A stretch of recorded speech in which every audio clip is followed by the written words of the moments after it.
Les applications de rencontres, la publicité, les sites pour adultes accessibles en un clic, une parole sur le sujet qui se libère. Aujourd'hui, le sexe semble partout et pourtant, les jeunes font de moins en moins l'amour.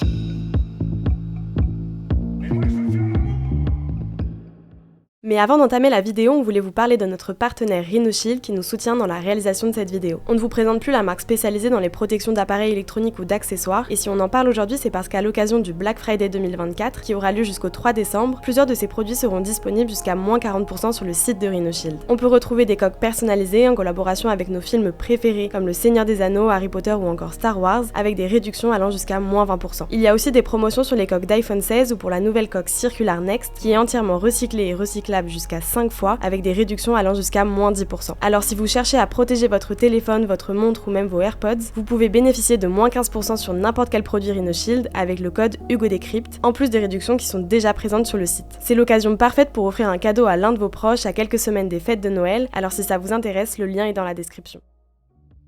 En 2006, en France, c'est 5% des 18-24 ans qui n'avaient pas eu de relations sexuelles sur la dernière année. Aujourd'hui, ils sont près de 30%. Les jeunes Français ont donc de moins en moins de rapports sexuels et ce n'est pas une exception française. On peut prendre le cas par exemple des États-Unis. Aux États-Unis, en 1991, une majorité des lycéens avaient déjà eu une relation sexuelle, mais en 2019, donc plus récemment, ils n'étaient plus qu'une minorité. Cette tendance, on l'observe aussi au Japon. En 2005, c'est environ 3 jeunes célibataires sur 10 qui étaient vierges, et 10 ans plus tard, en 2015, ils étaient plus de 4 sur 10. Bref, il y a clairement une tendance qui se dessine dans certains pays, surtout dans les pays dits plus développés économiquement. Certains parlent même d'une récession sexuelle, voire d'une génération no-sex. Mais alors, pourquoi est-ce que les jeunes ne font plus l'amour? C'est ce que l'on va voir aujourd'hui. Au passage, bienvenue à tous les nouveaux qui s'abonnent à cette chaîne qui est donc dédiée spécifiquement à nos grands formats. Notre rapport à la sexualité a été bouleversé au fil du temps. Petit historique en 60 secondes. Dans la Rome antique, les hommes pouvaient aussi bien coucher avec d'autres hommes qu'avec des femmes qui, elles, étaient séparées en quelque sorte en 2 catégories. Les épouses qui étaient là pour la reproduction, si on dit les choses très franchement, et les prostituées pour satisfaire leurs désirs. Un peu plus tard, au Moyen-Âge et jusqu'au XXe siècle en Occident, l'Église cherchait à contrôler la sexualité des gens, allant même jusqu'à autoriser ou interdire certaines positions sexuelles. L'Église vantait par exemple les mérites de la position du missionnaire qu'elle considérait être la meilleure pour se reproduire. L'idée d'associer l'acte sexuel uniquement à la reproduction a ensuite perduré pendant un bon moment, jusqu'à la révolution sexuelle des années 60-70. C'est l'époque sexe, drogue et rock'n'roll. Les femmes comme les hommes revendiquent le droit d'avoir des relations sexuelles parce que ça leur procure du plaisir et pas simplement pour faire des enfants. Bref, une évolution, et pourtant, les jeunes aujourd'hui font de moins en moins l'amour. Alors pourquoi ? La première raison, elle est très terre à terre. Les jeunes vivent en moyenne plus longtemps chez leurs parents. Et le problème principal, eh bien, c'est un problème d'argent. J'habite chez mon oncle, donc c'est plus compliqué. Par respect, je peux pas ramener des filles chez moi parce que je respecte mon oncle. Parce que c'est toujours plus compliqué de ramener quelqu'un chez ta mère. Donc oui, je dirais que ça pose un souci, oui. J'ai pas eu ce problème, mes parents étaient très ouverts. Le fait d'avoir son chez-soi, t'es libre de faire ce que tu veux, de ramener qui tu veux, quand tu veux. Les parents sont peut-être pas forcément open. Il y a plein de choses qui font que quand on vit chez ses parents, c'est plus compliqué, ouais. Je pourrais vous en parler pendant des heures, mais toutes les études montrent que la capacité et la possibilité des jeunes à devenir des adultes autonomes est de plus en plus difficile aujourd'hui. Les études sont plus longues, mais ensuite derrière ça, les emplois stables sont de plus en plus rares, et si ces emplois stables arrivent, ils viennent de plus en plus tard, retardant ainsi la possibilité pour les jeunes d'avoir leur propre chez eux. Et puis plus largement, c'est de plus en plus difficile pour les jeunes d'accéder à la propriété. D'ailleurs, on observe une hausse généralisée de l'anxiété chez les jeunes, une hausse de l'anxiété qui peut s'expliquer, entre autres, par cette difficulté à devenir autonome. Le nombre de jeunes qui a déjà vécu un épisode dépressif a plus que doublé en 10 ans, et la tranche d'âge des 18-24 ans est devenue la tranche d'âge la plus touchée par des épisodes dépressifs et par des pensées suicidaires. C'est évidemment très inquiétant, et vous le savez, on en parle régulièrement sur nos réseaux, mais si on en revient à notre sujet aujourd'hui, ce que l'on remarque, c'est que le stress et l'anxiété peuvent avoir un impact sur les relations sexuelles de différentes manières. Alors évidemment, avoir des relations sexuelles peut être un moyen d'oublier son stress, de penser à autre chose, etc. Et en même temps, d'un autre côté, d'après les scientifiques, l'anxiété peut freiner le désir justement de relations sexuelles. Le stress, en fait, va avoir un impact sur les rapports sexuels de différentes manières. Chez les hommes, on va avoir des angoisses de performance. Ça peut être aussi une forme d'incapacité à arriver au point de l'orgasme. Et chez les femmes, on va avoir des difficultés souvent de l'ordre de douleur ou encore une coupure, une extinction de la libido à cause du stress. Et à ce moment-là, le désir disparaît. Deuxième élément d'explication, notre surexposition aux écrans. Et je sais, j'ai vraiment l'impression d'être un gros boomer en disant ça. Je hais ce siècle, j'aime pas du tout. Maintenant, tout est des réseaux sociaux ridicules. Le téléphone portable, je hais ça, et merde. Mais bon, faut dire ce qui est, et on l'observe tous nous-mêmes, notre génération passe de plus en plus de temps sur les écrans, et automatiquement, c'est du temps en moins pour d'autres activités. D'après une étude récente de l'IFOP réalisée en France, la moitié des jeunes hommes ont déclaré avoir déjà évité un rapport sexuel pour jouer à des jeux vidéo ou pour regarder une série ou un film sur Netflix par exemple. C'est donc Netflix and chill, mais sans le chill en quelque sorte. C'est surtout les plateformes qui accentuent ce problème. Je ne vous apprends rien du mécanisme d'addiction qui peut opérer. Tout cela empiète donc sur d'autres activités, dont les relations sexuelles, et dans certains cas, cela peut même créer une forme d'isolement. Les séries et les films en général et les écrans en général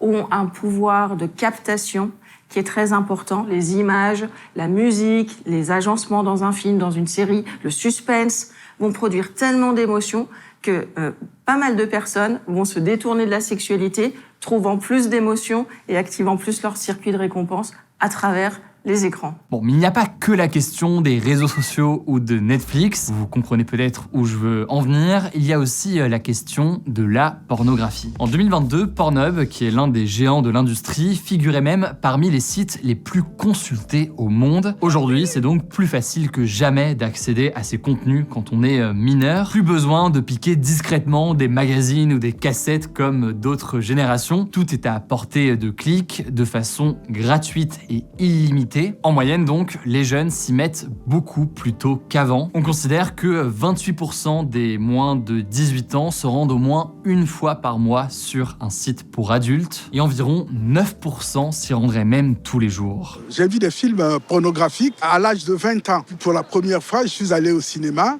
et puis j'ai vu deux personnes s'embrasser dans le lit et elles ont commencé à faire l'amour. Moi ? Je sais pas, 25 ans peut-être, un truc comme ça. À mon époque, il y avait moins de chaînes en tout cas.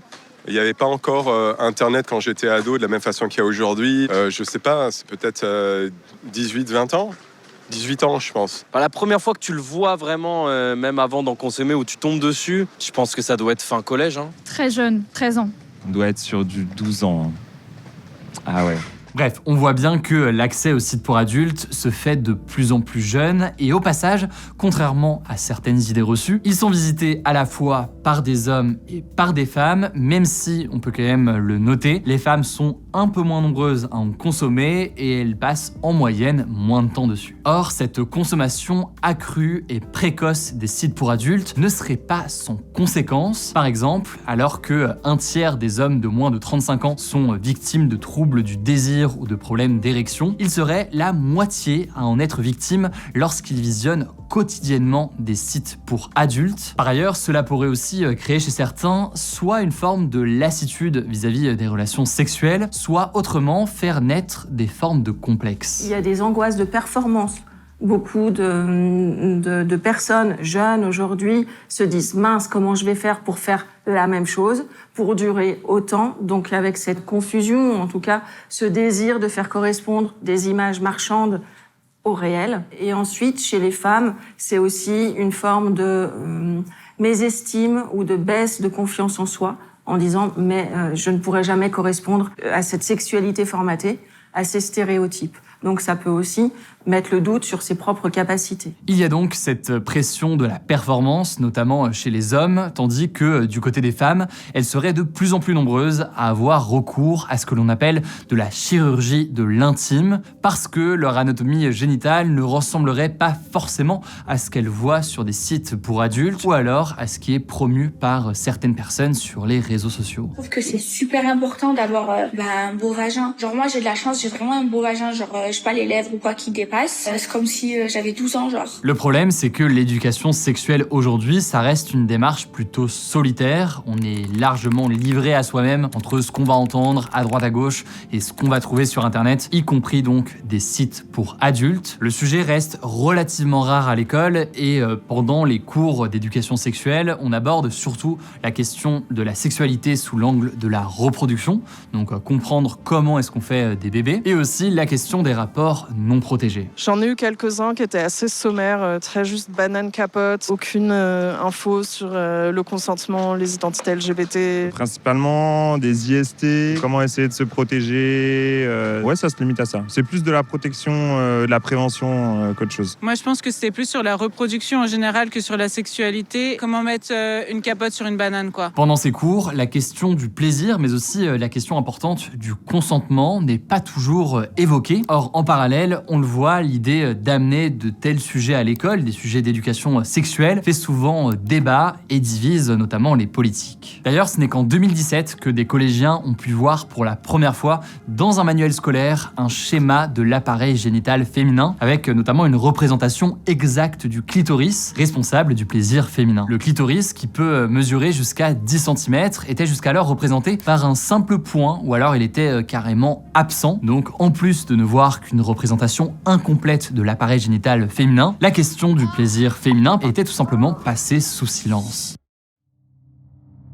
Autre dimension qui peut permettre d'expliquer cette baisse des relations sexuelles, c'est peut-être aussi l'impact positif lié à la libération de la parole à laquelle on assiste ces dernières années. Depuis l'affaire Weinstein en 2017, dans laquelle près de 90 femmes ont accusé le producteur de cinéma américain de harcèlement, d'agression sexuelle ou de viol, le mouvement MeToo a pris de l'ampleur et il a provoqué un séisme en mettant en lumière à quel point les femmes sont souvent victimes de violences sexuelles. Pour vous donner un ordre d'idée, aujourd'hui en France, plus d'une femme sur 3 déclare avoir déjà subi des situations non consenties dans le cadre de rapports sexuels. De la même façon, aux États-Unis, le premier rapport sexuel d'une Américaine sur 16 serait non consenti. Alors, après ce type de traumatisme, certaines renoncent en partie ou complètement à leur vie sexuelle. Alors, heureusement, tout le monde n'est pas confronté à des agressions sexuelles, mais dans la lignée du mouvement MeToo, pas mal de choses tout de même ont évolué. Mais l'impact positif donc de ces mouvements, c'est qu'aujourd'hui, les notions de désir et de consentement sont beaucoup plus mises en avant qu'à l'époque. Les jeunes sont donc de plus en plus sensibilisés à ces questions-là et le droit des femmes et des hommes à dire non à un rapport sexuel est heureusement davantage entendu, même si évidemment il reste beaucoup de travail. D'ailleurs sur TikTok, on peut noter l'émergence d'un hashtag, le hashtag célibacy. Dans ces vidéos, on voit principalement des jeunes et très souvent des femmes qui expliquent pourquoi est-ce qu'elles ne souhaitent plus avoir de relations sexuelles. Les raisons, elles sont diverses, elles sont nombreuses, parfois des questions religieuses, parfois des questions de priorisation de la carrière, parfois aussi des conséquences d'un traumatisme, ou encore dans certains cas l'opposition à la culture des coups d'un soir qui est favorisée par certains, mais donc rejetée par d'autres. Ces personnes abstinentes font partie d'un mouvement plus large appelé le mouvement no-sex. Et le no-sex, en fait, c'est deux choses. C'est les personnes, il regroupe en fait les personnes asexuelles et les personnes qui sont abstinentes. Les personnes abstinentes, il y a aussi deux voies. Il y a les personnes abstinentes par choix. Elles désirent faire une pause dans leur vie. Ou alors les personnes abstinentes par dépit, qui subissent cette situation parce qu'elles ne rencontrent personne. La sexualité, c'est une orientation sexuelle. Les personnes qui se déclarent asexuelles sont des personnes qui disent ne ressentir pas d'attirance sexuelle pour qui que ce soit. Ça concernerait environ 1 à 4% de la population mondiale, même si évidemment ça reste difficile à chiffrer. En fait, pendant longtemps, la sexualité a été un sujet très tabou et ça commence à peine à être médiatisé. On peut penser notamment à un épisode de la série Netflix Sex Education, dans lequel une élève comprend qu'elle est asexuelle. Je ne veux pas avoir de relations sexuelles du tout. Jamais, avec personne. Je crois que je dois pas être normale. Grâce à la médiatisation de l'asexualité, de plus en plus de personnes comprennent donc qu'elles sont asexuelles, mettent un mot finalement sur ce qu'elles ressentent, ce qui peut permettre dans certains cas donc pour elles de déculpabiliser. Je ne vois pas pourquoi tu ne serais pas normale. Bon, mais finalement, qu'est-ce que c'est réellement faire l'amour? Et oui, ça paraît très bizarre dit comme ça, et peut-être qu'on aurait dû commencer par ça, mais la question finalement peut se poser. Waouh, ok, ça commence. Putain, déjà. Il y aurait en fait deux termes, baiser et faire l'amour. Donc baiser c'est plus sauvage, c'est plus sans sentiment, et faire l'amour c'est plutôt en relation sérieuse quoi. C'est un acte entre deux personnes ou entre plusieurs personnes qui ont une attirance entre elles. Je pense que c'est essayer de faire plaisir à l'autre et que l'autre essaye de nous faire plaisir aussi, quelle que soit la manière dont on se fait plaisir, pas forcément par la pénétration. Ouais, c'est avoir une excitation partagée et un but de faire plaisir à l'autre. Bien souvent, les études qui mesurent la fréquence des relations sexuelles parlent de relations physiques entre deux personnes. Pourtant, on sait qu'un rapport sexuel, ça peut déjà se faire à plus de deux personnes. Et à l'inverse, certains estiment que la masturbation, par exemple, d'une certaine façon, constitue un rapport sexuel. Quoi qu'il en soit, ce qu'on peut noter, c'est qu'on assiste depuis le Covid notamment à une augmentation de l'utilisation de sextoys. Concrètement, 2 ans après le début de la crise sanitaire, les ventes de sextoys avaient plus que doublé. Et comme pour plein d'autres domaines, on assiste donc à un mouvement d'individualisation de nos sociétés qui fait que pratiquer une forme de sexualité de façon solitaire est de moins en moins tabou là aussi aujourd'hui. Le Covid n'a pas seulement mené à une hausse des ventes de sextoys, mais ça a aussi développé ce que l'on appelle parfois l'amour connecté. Alors déjà en démocratisant encore plus qu'avant les applications de rencontres, mais aussi en démocratisant ce que certains appellent le cybersexe. Alors, ce terme, il peut regrouper énormément de choses différentes. On peut penser notamment à l'envoi de sextos, de messages ou d'images à caractère sexuel. On peut penser aussi à des discussions sexuelles en vidéo. Dans un récent sondage, 1 personne sur 10 en France disait avoir déjà eu une relation de type sexuel via la webcam de son ordinateur ou de son téléphone. Et ce chiffre, il montrait à plus de 2 jeunes sur 10 dans le cas des 18-24 ans. Si cette vidéo vous a plu et que vous voulez découvrir les suivantes, pensez à vous abonner à cette chaîne YouTube dédiée donc spécifiquement au grand format. Un grand merci à Léa, qui est journaliste au sein de l'équipe et qui a travaillé sur ce sujet et sur cette vidéo. Merci aussi au passage au restaurant Le Libertino de Big Mama à Paris, qui nous a accueillis ici donc pour ce tournage. Enfin, merci à Magali Crozet-Calisto pour son expertise, ainsi qu'au bar Le Fitzroy à Paris qui a accueilli le tournage de cette interview. Prenez soin de vous, prenez soin de vos proches, et puis on se dit à très vite.